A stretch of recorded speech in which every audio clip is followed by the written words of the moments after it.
Good evening दोस्तों। आज इस प्लेटफॉर्म के माध्यम से सुपर 10 क्लास प्लेटफॉर्म के माध्यम से हम आज इंग्लिश ग्रामर में जितने टॉपिक से 10th और 12th बोर्ड एग्जाम्स में जितने क्वेश्चन पूछते हैं उसके बारे में चर्चा करेंगे कि कौन कौन टॉपिक से कितने कितने क्वेश्चन पूछते हैं। आज मेरा पहला दिन है, कुछ नर्वसनेस फील कर रहे हैं। आप लोगों को थैंक यू कि इस प्लेटफॉर्म से जुड़े और आगे भी कोशिश करिएगा कि और लोगों को इस प्लेटफॉर्म से जोड़ने की। चलिए हम टॉपिक के बारे में बात करते हैं।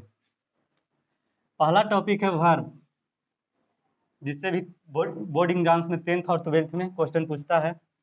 दूसरा है नाउन, तीसरा है प्रोनाउन, चौथा एडजेक्टिव, पांचवा है एडवर्ब, छठा है कंजंक्शन, सातवां है प्रीपोजिशन, आठवां है फ्रेजल वर्ब, नौवां है सेंटेंस, 10वां है आइडियम फ्रेजेज,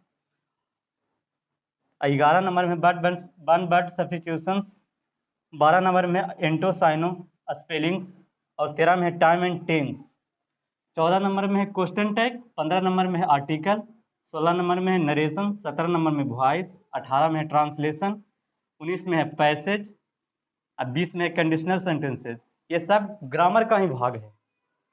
ये जितने भी टॉपिक हम ये बोर्ड पर लिखे हुए हैं, ये पूरे टॉपिक की व्याख्या हम हर एक दिन जब जब हमें टाइम मिलेगा कंसेप्चुअली हम इसकी व्याख्या करेंगे। मतलब इसका क्लास हम आप लोगों को प्रोवाइड करेंगे। आप लोग इस प्लेटफॉर्म से जुड़े रहिएगा और लोगों को जोड़ते रहिएगा।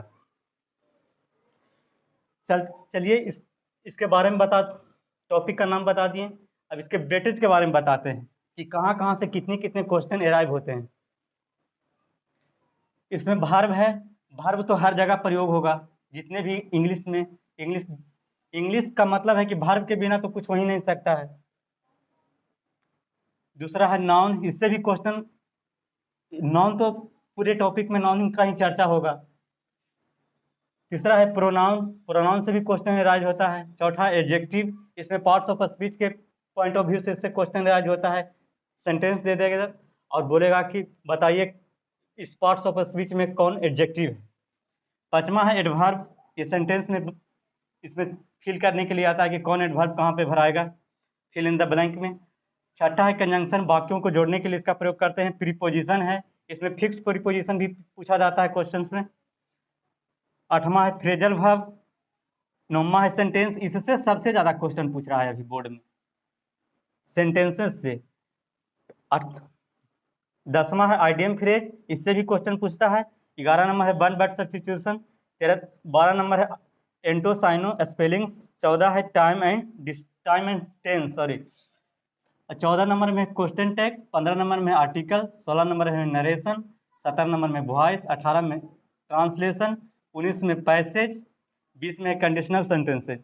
ये जितने भी टॉपिक आप देख रहे हैं ये सारे कम्पिटिटिव एग्जाम्स में पूछे जाते हैं। बोर्ड का कुछ इस तरह का पैटर्न हो गया कि कम्पिटिटिव एग्जाम्स में जैसे पूछे जाते हैं क्वेश्चन, उसी तरह से बोर्ड में भी क्वेश्चन अराइज हो रहे हैं आजकल। यही सब सारे टॉपिक है। ये सारे टॉपिक महत्वपूर्ण है अपने आप में। सारे टॉपिक से क्वेश्चन अराइज होते हैं, जिसमें ज़्यादातर क्वेश्चन अगर देखिएगा तो 5 नंबर के ट्रांसलेशन पूछते हैं। ये सब 4 क्वेश्चन, 5 क्वेश्चन ये हो गया। नरेशन से, वॉइस से पूछता है। सेंटेंस से सबसे ज़्यादा क्वेश्चन पूछ रहा है। कम्बिनेशन ऑफ सेंटेंस पूछेगा, करेक्ट सेंटेंस पूछेगा, ये सब।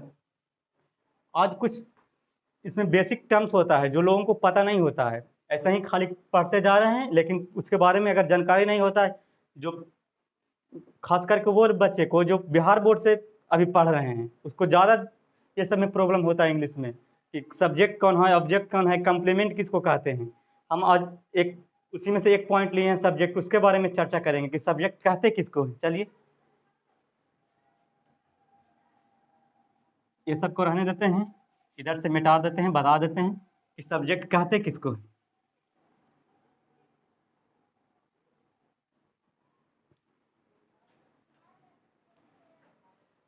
सब्जेक्ट कहते हैं कि जो काम करता है, हिंदी में बोलते हैं उसको कि जो काम करता है उसको सब्जेक्ट कहते हैं। सब्जेक्ट ऐसे होता है,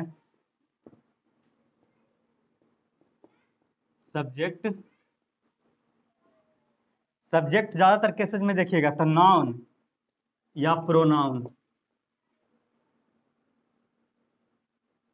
नाउन या प्रोनाउन, ज़्यादातर केसेस में सब्जेक्ट नाउन या प्रोनाउन ही होता है।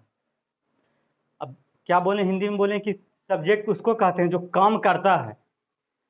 जैसे कि हो गया राम आम खाता है, राम आम खाता है। इसमें काम कौन कर रहा है? राम। क्या काम कर रहा है? खाने का, खाने का काम कर रहा है। राम खाने का काम कर रहा है, तो राम हो गया यहाँ पर सब्जेक्ट। राम यहाँ पर क्या हो गया? सब्जेक्ट। अब दूसरे एक पॉइंट इसका और है कि सिर्फ सिर्फ काम करता है उसी को सब्जेक्ट बोलते हैं? नहीं, जो काम को रिसीव करता है उसको भी सब्जेक्ट बोलते हैं। जैसे सब्जेक्ट के लिए जरूरी नहीं कि वही काम काम करे तो उसको सब्जेक्ट कहेंगे, जो रिसीवर होता है उसको भी सब्जेक्ट कहते हैं। जैसे देखिएगा, अगर हम बोलें कि मैं थक गया हूं, तो आप लोग बोलिएगा कि थक गए हैं तो इसका मतलब काम किए होंगे। जरूरी नहीं है कि थक गए हैं तो काम किए हैं। अगर कोई प्लेयर पूरे फिट फाट से, पूरे एकदम इंतजाम के साथ फील्ड में प्रवेश किया खेलने के लिए, क्रिकेट खेलने के लिए, और वो गया बेचारा बहुत अच्छा से खेलने के लिए, एक एक बॉल भी नहीं, मतलब एक अथी भी मारा भी नहीं, आउट हो गया। आउट हो गया तो फील कैसा करेगा? कि थका हुआ फील करेगा, लेकिन वो काम तो किया ही नहीं। गया, आउट हो गया, आउट होकर चला आया, इसका मतलब ये नहीं ना हुआ कि वो काम किया। तो सब्जेक्ट उसको भी कहते हैं जो रिसीवर होता है। यानी कि मैं थक गया हूँ, इसको अगर बनाइएगा आप लोग तो आप लोग अक्सर गलती कर दीजिएगा। इसको कितना लोग देखें, इसको पूछे तो बताया क्या कि I have tired, I have tired, जो कि बिल्कुल गलत है। आई हैव टायर्ड नहीं होगा। इस आप लोग आगे पढ़िएगा तब बताएंगे इसमें कि ये एक्टिव वॉइस पढ़िएगा तो उसमें पढ़ना होगा एक्टिव वॉइस और पैसिव वॉइस। इसमें ये पैसिव वॉइस है। पैसिव वॉइस उसको उसको बोलते हैं जिसमें काम हम नहीं करते हैं, हम पे खुद ही काम होता है, हम किसी दूसरे के द्वारा। तो ये पैसिव वॉइस का वाक्य है। इसको अगर हम बनाना चाहते हैं तो इसको बनेगा I am tired, I am tired. अगर पैसिव वॉइस पढ़िएगा तो बताएंगे। पैसिव वॉइस का स्ट्रक्चर होता है subject plus helping verb plus V3। देखिए वही है, यहाँ ये सब्जेक्ट हो गया, ये हेल्पिंग वर्ब हो गया, ये क्या हो गया? वर्ब का तीसरा रूप। पैसिव वॉइस का एक पहचान होता है कि उसमें वर्ब का तीसरा रूप एकदम रहेगा। सॉरी, हम इसको काट रहे हैं, यही तो सबसे बड़ा रोल निभा रहा है जी। ये अगर वाक्य देखकर देखिए कि हेल्पिंग वर्ब के बाद अगर V3 है तो पैसिव वॉइस में है। तो देखिए मैं थक गया हूँ, इसका ट्रांसलेट क्या किए? आई एम टायर्ड, यानी ये पैसिव वॉइस में बनाए हम। इस वाक्य में यह स्ट्रक्चर पे आधारित है। हम लोग चर्चा किस बात पे कर रहे थे? कहाँ चल गए जी? चर्चा कर रहे थे हम लोग सब्जेक्ट पे। अब आगे कहता है कि सब्जेक्ट होने के लिए क्या क्या रिक्वायर्ड है। तो देखिए सब्जेक्ट पहला कौन होगा? नाउन होगा सब्जेक्ट। दूसरा में कौन होगा? प्रोनाउन। प्रोनाउन आप लोग जानते होंगे, नाउन जितना भी नाम है पृथ्वी पर वो सब नाउन होगा। प्रोनाउन जिसके बारे में हम नहीं जानते हैं उसको प्रोनाउन बोलते हैं। आप लोग पढ़े हुए कि नाउन की रिपीटेशन को रोकने के लिए प्रोनाउन का प्रयोग करते हैं? जरूरी नहीं है, क्योंकि प्रोनाउन का जैसे कि हम बोल दिए ही, अगर यहाँ हम लिख दिए कि Ram it's a mango, Ram it's a mango, तो आप एकदम आसानी से बता सकते हैं कि इसका अगर प्रोनाउन में चेंज करके बोलें तो बोल सकते हैं ही इट्स अ मैंगो, मैंगो। लेकिन अगर हम इस वाक्य को हटा दें तो आप ही बताइए कि कौन आम खाया? आपको ही के बारे में पता है कि ही कौन है? राम है, श्याम है, मोहन है? नहीं ना पता है। तो जिसके बारे में नहीं पता रहता उसको बोलते हैं प्रोनाउन। प्रोनाउन बता रहे हैं कि सब्जेक्ट कौन कौन बन सकता है। पहला तो नाउन बन सकता है, दूसरा प्रोनाउन बन सकता है, तीसरा कौन बन सकता है? Noun, pronoun. उसके बाद हो गया, उसके बाद non equivalent, non EQUI,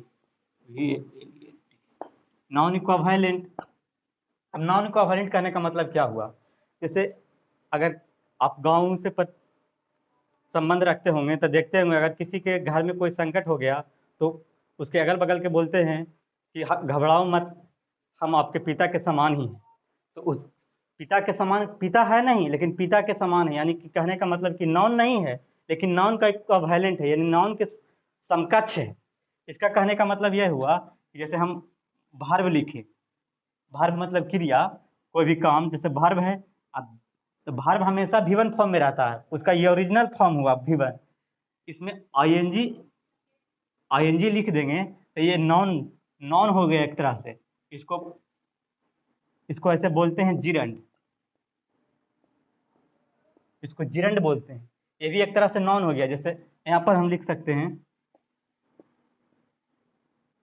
Ram is good, non में, प्रोनाउन में क्या लिख सकते हैं, he is good, he is good. यहाँ पर क्या लिख सकते हैं, यहाँ पर कोई भी वर्ब ले लीजिए, जैसे कि वॉकिंग, आप लोग वॉकिंग तो करते ही होंगे, वॉकिंग इज गुड, गुड। एक चीज और होता है जो नॉन का भूमिका निभाता है, वो कौन सी है, वो है 2 + V1। इसको बोलते हैं इन्फिनिटिव, इन्फिनिटिव बोलते हैं। जैसे शायद आपको नहीं झलकता होगा, सॉरी, ऊपर ही लिख देते हैं। जैसे हो गया 2 + V1, इसको क्या बोलते हैं, इन्फिनिटिव बोलते हैं। जैसे टू वॉक इज गुड, ये भी नॉन का, यहाँ पे क्या नॉन का भूमिका अदा कर रहा है। तो नॉन की कौन कौन नॉन होगा, नॉन का बेसिक पहचान है, मतलब सब्जेक्ट का बेसिक पहचान है, कौन कौन हो गया, पहला तो हो गया नॉन, दूसरा हो गया प्रोनाउन, तीसरा में क्या हो गया जिरंड, जिसको V1 + ING, इसको जिरंड बोलते हैं। अब चौथा में क्या हो गया 2 + V1, 2 + V1, इसको बोलते हैं इन्फिनिटिव्स। ये चारों जहाँ जहाँ शुरुआत में अगर रह गया तो समझिए कि सब्जेक्ट का रोल यही अदा करेगा शुरू में। यही एक टर्म्स था जिसको बारे में हम चर्चा कर रहे हैं। आगे भी टर्म्स है, जैसे ऑब्जेक्ट हो गया, कॉम्प्लीमेंट हो गया, इसको पहचानने के लिए बताएंगे कि हाँ ऑब्जेक्ट कहते किसको है। ये सब बेसिक टर्म्स है, ये बहुत हेल्प करेगा आप लोगों को आगे। न तो पता चला कि सारा चीज़ जानते हैं, पता नहीं कि सब्जेक्ट इसमें कौन है, कोई बात दे दिया, पूछ दिया कोई सब्जेक्ट कौन है, तब सब्जेक्ट किसको ना बोल के, जैसे कि यहाँ बोल दिया कि राम ईट्स अ मैंगो, तो आप लोग बोलिएगा कि सब्जेक्ट ये भी तो हो सकता है, ये भी तो हो सकता है। इसके बारे में सब विस्तृत एकदम बताएंगे कि हाँ सब्जेक्ट कौन है और सब्जेक्ट कहाँ कहाँ पे हो सकता है। आज बेसिक के पॉइंट ऑफ व्यू से लिए हैं क्लास। ये जितने भी टॉपिक आप बोर्ड पे देख रहे हैं उसके कंसेप्चुअली इसकी व्याख्या हम पूरी तरह से एकदम करेंगे, इसमें कोई शक नहीं है। आज थोड़ा नर्वस फील कर रहे हैं इसलिए सॉरी, माफ़ करिएगा।